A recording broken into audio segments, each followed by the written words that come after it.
When disaster hits, rapid communications deployment and scalability is what is crucial for a decisive and effective response. Silvus Technologies' MANET radios create a self-forming, self-healing mesh network that delivers high-fidelity voice, video, and data in the toughest conditions.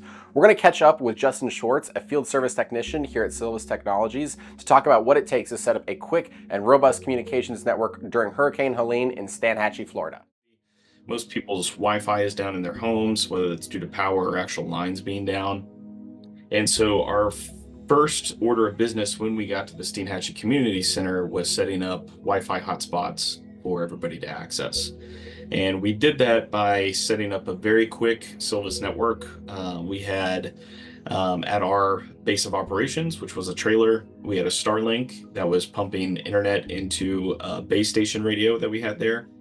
And then we had a couple different nodes around the community center that were acting as Wi-Fi hotspots that you could backhaul and access that Starlink from.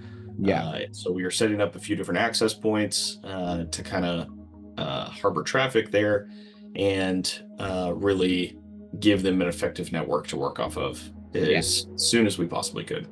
Yeah, so that leads into a question. I mean, I know what the answer to this question is, but I'm going to ask it for our viewers. So how come Wi-Fi doesn't just cover, the entire town? How come people couldn't just connect to that directly, or, run a cable to the Starlink at that centralized point?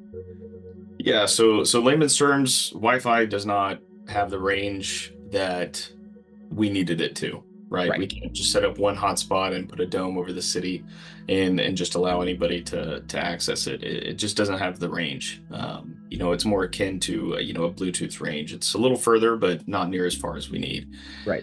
And so there at the community center, we had our home base, and the radios allow you to spread that Wi-Fi further over point to point. So the radio is hosting that Wi-Fi source, but all of the data is being pushed over the radios. So it allows us to extend out Wi-Fi network for much longer distances. Okay, that makes a lot of sense. Mobile ad hoc networks, right? This was ad hoc. I mean, as it could be, that's the beauty of the radios is it doesn't matter where you're going. They are self-sufficient, and we can put them up, and it is a self-healing network. And sure, the network needs some tweaking once you put it up, but that's the beauty of an ad hoc network is it works. Yeah, exactly.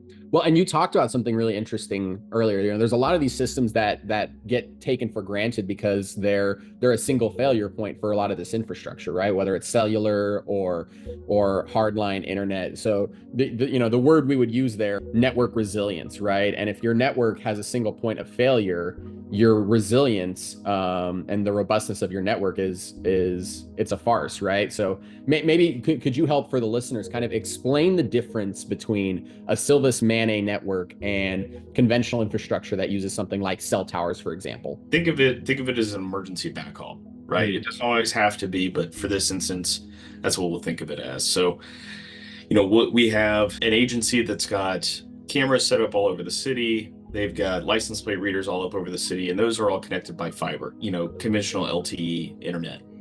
One of those two things. Now, if your agency has Silvus radios attached to that network as well, when a disaster hits and wipes out the LTE or wipes out the fiber, then the radios that are attached to those systems will act as a backhaul. They don't need anything from the air. You can give them their own power source. They don't need conventional power. We can run them off a battery or a generator, whatever it may be, whatever that backhaul system is, continuously have those systems up when a disaster happens. Yeah. Now, the other flip side of that is you have all of those and you don't have a backhaul, disaster hits. Okay, well, now we've got this case of Silvus radios. And so now we can go deploy these radios on the systems that we deem most necessary and basically create an ad hoc network and get our systems back online using Silvus.